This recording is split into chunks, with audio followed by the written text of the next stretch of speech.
Welcome back everyone, this is going to be my Mortal Kombat movie ending and credit scene video. I'll also explain what they've said about the sequels. There's obviously clear setup for what's happening in the next movie, but they have multiple movies planned that they've talked about. So if you're brand new to the channel, be sure to subscribe to get all the videos. Obviously careful for spoilers if you have not seen the movie yet, because we're talking about the ending and everything that happens during the film, all the Easter eggs. But you finally get your big answer about Johnny Cage, where he was during the events of this movie and why they weren't hyping him up until the very end of the film. So I'll explain what the director said about Johnny Cage himself, as well as some of the other characters and some of the other actors from this film, like Sub-Zero. The person who plays him said that he was signed to a 5-movie contract, just giving you an idea for how they're plotting all these films out.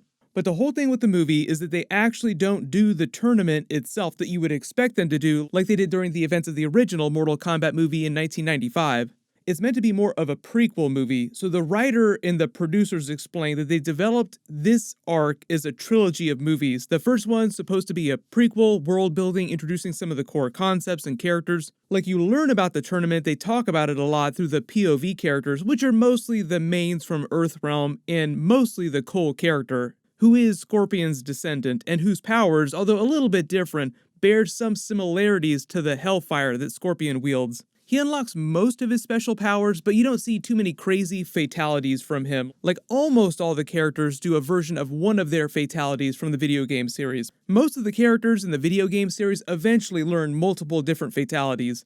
But towards the end of the movie, Shang Tsung uses Kabal to tempt Kano to turn against Raiden and the Earthrealm champions and lower the protective enchantment that he raised around the Temple of Light to prevent Shang Tsung and his champions from Outworld from killing all the Earthrealm champions before the tournament could actually begin, as a way to circumvent this big prophecy involving Scorpion. The whole thing with the prophecy is that when the movie picks up in present day, Raiden says the Earthrealm has lost the last 9 tournaments to Outworld, and if they lose the next one that's coming up in the sequel movie, Mortal Kombat 2 or whatever they decide to call it, per the traditional rules of the Mortal Kombat multiverse via the video games, Outworld will gain control of Earthrealm, and even though they don't explicitly say this in the movie, if that were to happen, the ruler of Outworld, Shao Kahn, who you see images of during the movie in statues a couple times, but he himself probably won't appear on screen until the sequel. If they win the 10th consecutive tournament, Shao Kahn will be able to merge Earthrealm with Outworld and expand its power. There's a lot of arguments about whether or not Shao Kahn is an actual god. He's not a god in the same way that Raiden is a god, but he's about as powerful as Raiden, and he's ancient just like Raiden.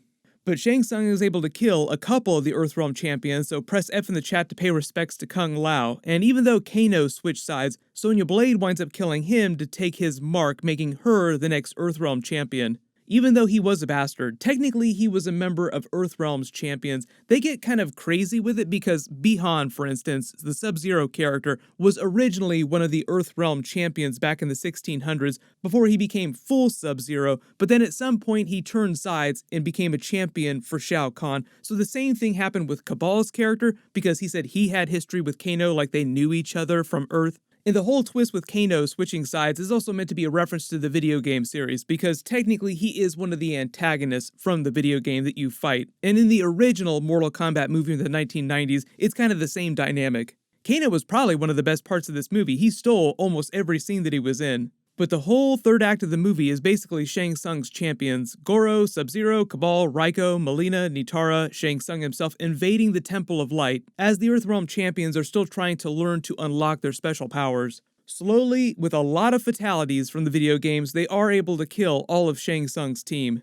The reason why they say the Scorpion versus Sub-Zero fight, why they hype it up so much, is because they're kind of going with that video game dynamic of the way they plot the fights out, and Sub-Zero is meant to be the final boss of this first movie. Not including Shang Tsung himself, because he is more powerful. Shang Tsung doesn't really fight during the film. Like, when Kung Lao challenges him, he just says, "You're beneath me, you're not worth my time," and sets Nitara after him. Because in the video game series, Shang Tsung is meant to be the final boss of the first tournament arc. So that part of the movie was just a clever wink at that. Like, he's saying, I'm not going to fight until someone on your team defeats all my champions in the tournament during the sequel movie. It was the same situation in the original 1995 Mortal Kombat movie, with Liu Kang not really fighting Shang Tsung until the very end of the film. And Shang Tsung in this new movie does act similarly to classic Shang Tsung. He does kill people, he does use his sorcery to steal Kung Lao's soul, just like he stole souls in the original movie.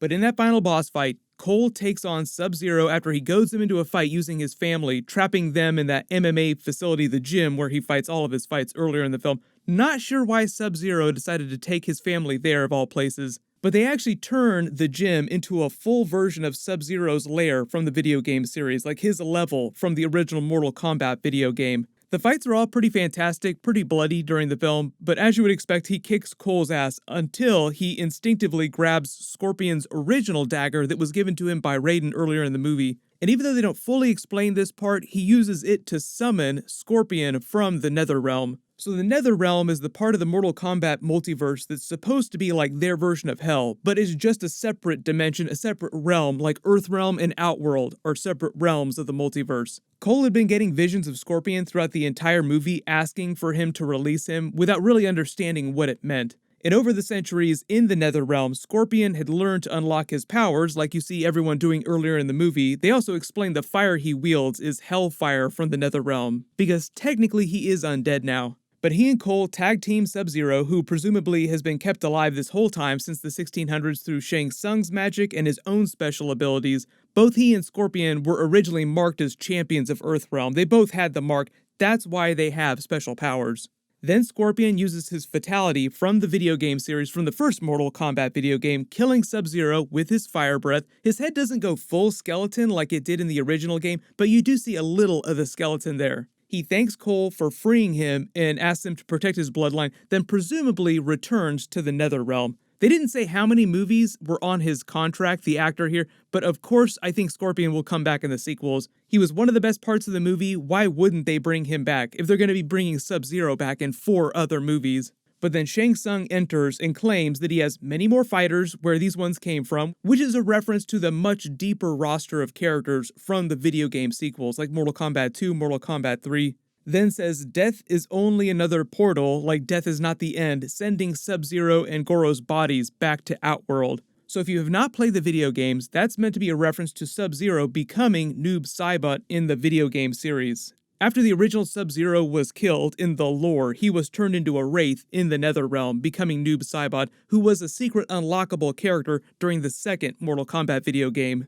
So this is them just teasing that he's going to come back as that character in the sequel, and the actor who plays him, who was fantastic, obviously said he was signed for 5 movies. Here's the thing though, remember how I said the writer of the film said that they were developing a trilogy? What are those other 2 movies on his contract? Well, they probably have plans, even though they haven't talked about it explicitly, to do a movie just based on Sub-Zero's story, like do a Sub-Zero movie all about him, just set during a different part of the timeline.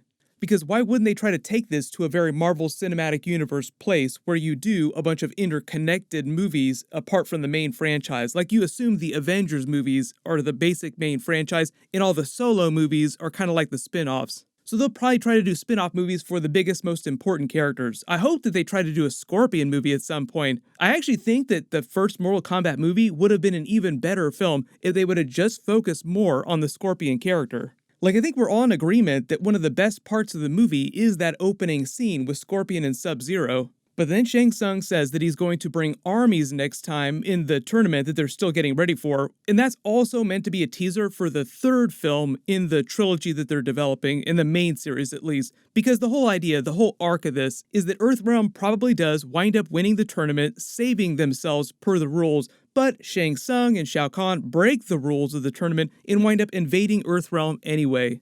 Which is kind of the plot of that Mortal Kombat Annihilation sequel movie from way back in the 90s. Please don't go and watch it if you haven't seen it yet. I mean, you can, but it is not a good film. But I think the whole idea they're envisioning this invasion that happens after the tournament is this Avengers Infinity War or Avengers Endgame type of movie with Thanos' invasion. There are a couple times during this first movie when Shang Tsung references the Elder Gods of the Mortal Kombat multiverse, admitting to Raiden that yes, I might be trying to break the rules by killing all your champions before the actual tournament starts to prevent the tournament from happening so that there is 0 chance of you winning. That's the whole prophecy about Scorpion, that someone from his bloodline will be the key to Earthrealm winning the tournament and stopping them from taking over Earthrealm. So that's why they want to kill all the champions before that could happen. But normally when you break the rules of the Mortal Kombat multiverse, the Elder Gods are supposed to punish you, but Shang Tsung's joke during the movie that he tells is that the Elder Gods are way too lazy to care enough about the mortal realms to prevent him and Shao Kahn from doing whatever they want to do.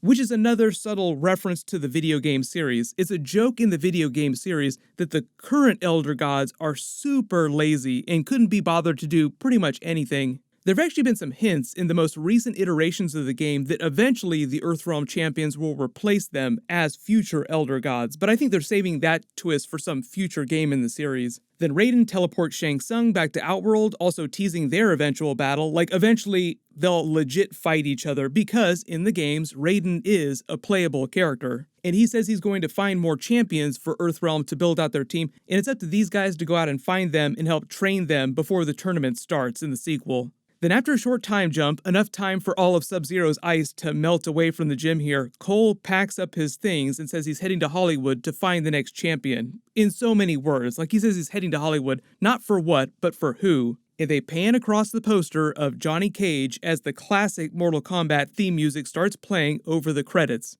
answering everyone's questions about where the hell Johnny Cage was during this movie. So I am kind of sad that they had to lose Kano in this first movie because he was pretty fantastic. He was one of the best parts of the film. But everyone, let me know in the comments, which other characters from the video game series do you want them to include just beyond the core characters? Because there are many, many other characters that they can do. I don't know if they're actually going to get into the crazy cosmic level stories anytime soon, because it just sounds like by the end of this trilogy in the franchise, they're mostly just covering the initial tournament arc and Shao Kahn's invasion of Earth. It's a little early to say whether or not they're actually going to get to that third movie, but I think for sure they will make the sequel. Also, everybody leave your suggestions for who you want them to cast as Johnny Cage in the comments. Everyone click here to rewatch that opening scene for my other Mortal Kombat movie video, and click here for my full Marvel Falcon and Winter Soldier Episode 6 finale video. Thank you so much for watching, flawless victory everyone, and I'll see you in the next video.